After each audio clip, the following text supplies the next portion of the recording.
जब बुद्धि और विवेक की बात आती है तो भगवान गणेश को याद किया जाता है, क्योंकि गणेश जी बुद्धि के देव है और गणेश जी ने संयम और विनम्रता के साथ जीवन जिया, जिससे वह विनायक भी कहलाते हैं। और इसीलिए आज पूरा देश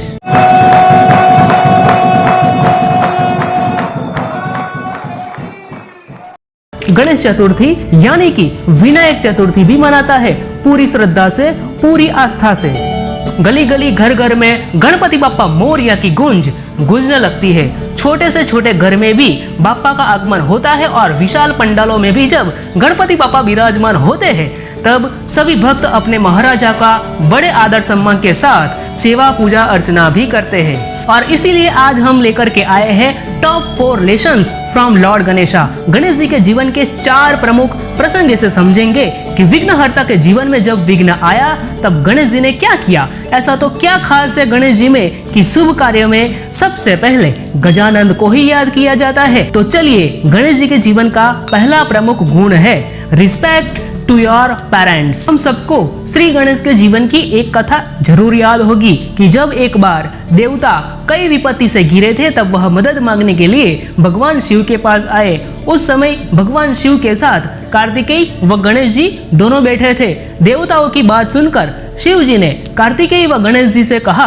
कि तुम दोनों में से जो ज्यादा शक्तिशाली एवं बुद्धिमान होगा वही देवताओं की रक्षा करने के लिए जाएगा। तब भगवान शिव ने दोनों की परीक्षा लेते हुए कहा कि तुम दोनों में से जो सबसे पहले पृथ्वी की परिक्रमा करके आएगा वही देवताओं की मदद करने के लिए जाएगा। भगवान शिव के मुख से ये वचन सुनते ही कार्तिकेय अपने वाहन मोर पर बैठकर पृथ्वी की परिक्रमा के लिए निकल गए, परंतु गणेश जी सोच में पड़ गए कि वहां एक छोटे मूषक के ऊपर परिक्रमा करेंगे तो इस कार्य में उन्हें बहुत समय लग जाएगा। गणेश जी बुद्धि के देव है, तभी उन्हें एक आइडिया आया। गणेश जी अपने स्थान से उठे और अपने माता पिता की 7 बार परिक्रमा करके वापस बैठ गए। परिक्रमा करने लौटने पर कार्तिकेय स्वयं को विजेता बताने लगे। तब शिव जी ने श्री गणेश से पृथ्वी की परिक्रमा न करने का कारण पूछा। तब गणेश जी ने कहा, मेरे माता पिता में पूरा विश्व समाया हुआ है, उनका चक्कर लगा लिया तो हो गया पूरा विश्व का चक्कर। भगवान गणेश ने अपने माता पिता को पूरी दुनिया मानकर उनके चक्कर लगाए और अपने भाई से जीत भी गए। भगवान गणेश इस बात का संदेश देते हैं कि आप जितने भी बड़े इंसान क्यों न बन जाए, आपके माता पिता से महत्वपूर्ण कोई नहीं हो सकता। भगवान गणेश से हम दूसरा गुण सीख सकते हैं, क्षमा। क्षमा ही परम गुण है। जैसे भगवान गणेश ने चंद्रमा को माफ किया था। एक बार कुबेर ने शिवजी और माता पार्वती को अपने महल में भोजन के लिए आमंत्रित किया, पर शिव जी ने कहा कि हमारे बदले हमारा छोटा पुत्र गणेश आएगा। तब गणेश जी श्री कुबेर के साथ जाते हैं और कुबेर गणेश जी को बड़े प्यार से मिठाइयाँ, मोदक और स्वादिष्ट भोजन भी कराते हैं। जब गणेश जी वापस आ रहे होते हैं तब ज्यादा भोजन करने के पश्चात उनका पेट देखकर चंद्रमा उन पर हंसी उड़ाते हैं। गणेश जी का ध्यान चंद्रमा पर जाता है और चंद्रमा अपनी हंसी नहीं रोक पाते।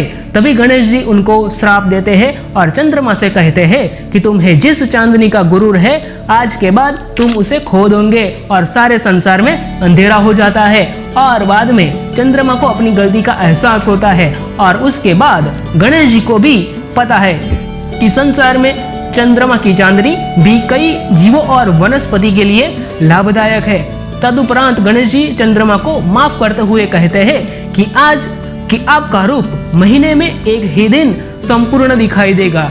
इससे यह प्रतीत होता है कि कोई भी साथ दे या न दे, अगर हम सच के लिए और समाज के भले के लिए जीते हैं तो हमारे में स्वाभिमान होना ही चाहिए। अगर हमको गुस्सा आता है तो दूसरों को माफ करना भी आना चाहिए। आइए गणेश जी के तीसरे गुण की बात करते हैं, अपने कार्य को कभी न छोड़े अधूरा।